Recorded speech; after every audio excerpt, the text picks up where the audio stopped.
অনিয়ম, দুর্নীতি আর লুটপাটের অভিযোগ উঠেছে শাহজালাল আন্তর্জাতিক বিমানবন্দরের থার্ড টার্মিনাল প্রকল্পে।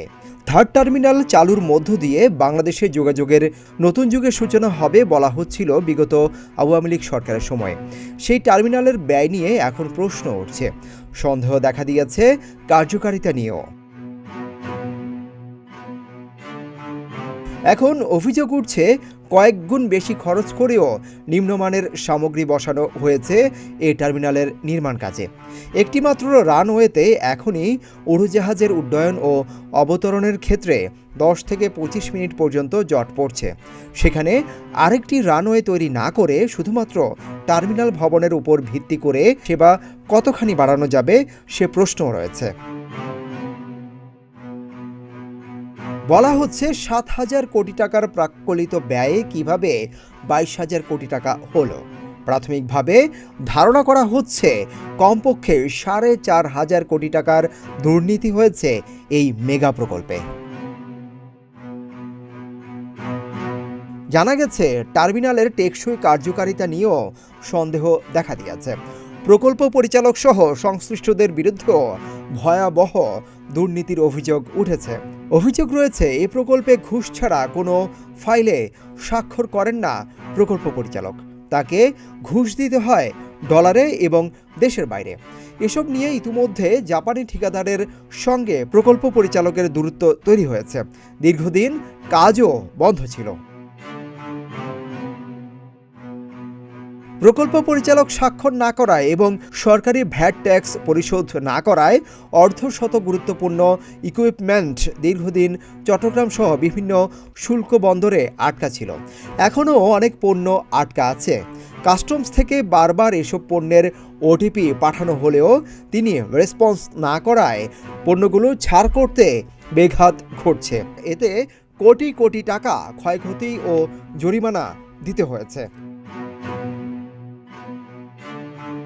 শুরুর দিকে প্রকল্প পরিচালক সহ সিন্ডিকেটের সহায়তায় চীন, দক্ষিণ কোরিয়া সহ বিভিন্ন দেশ থেকে আনা নিম্নমানের প্রায় 20 থেকে 25টি পণ্য ফেরত পাঠানো হয়। পরে ওই পণ্যগুলো ইউরোপের বিভিন্ন দেশ থেকে আনা হয়। এতে প্রকল্প পরিচালক সহ সিন্ডিকেটের কমিশন বন্ধ হয়ে যায়।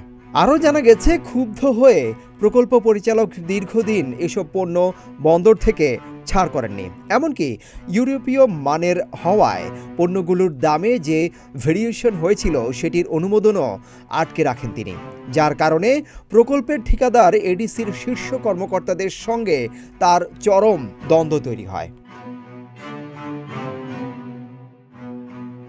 জানা গেছে প্রকল্পের জন্য পাথর কেনা হয়েছে সিলেট থেকে, কিন্তু ইতালি থেকে ক্রয় দেখিয়ে সে পাথরের ইন্সপেকশন করতে প্রকল্পের একাধিক কর্মকর্তার বিরুদ্ধে ইতালি ভ্রমণের অভিযোগ আছে।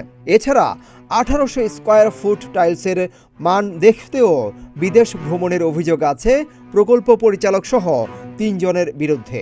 প্রকল্পের কেনাকাটা নিয়ে বড় ধরনের অনিয়ম, দুর্নীতি হয়েছে বলেও জানা গেছে।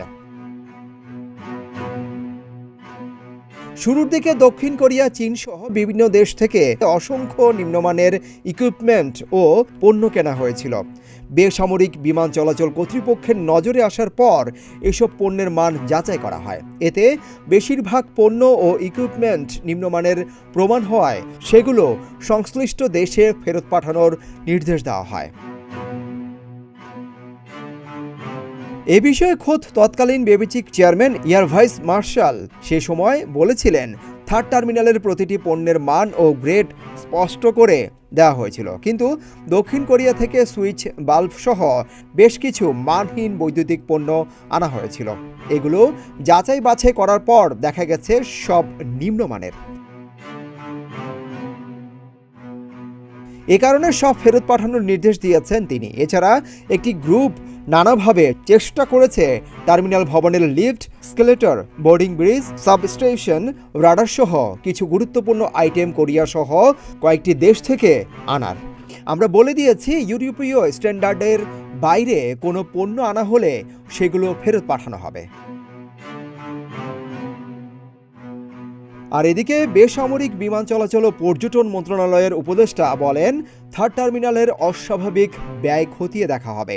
প্রকল্পের দুর্নীতির সঙ্গে জড়িত সংশ্লিষ্টদের বিরুদ্ধেও কঠোর ব্যবস্থা নেওয়া হবে। দ্রুত থার্ড টার্মিনাল প্রকল্প সহ বেবিচকে সংস্কার করা হবে বলেও জানান তিনি। সিদ্দিকুর রহমান রোমন, প্রতিদিনের বাংলাদেশ।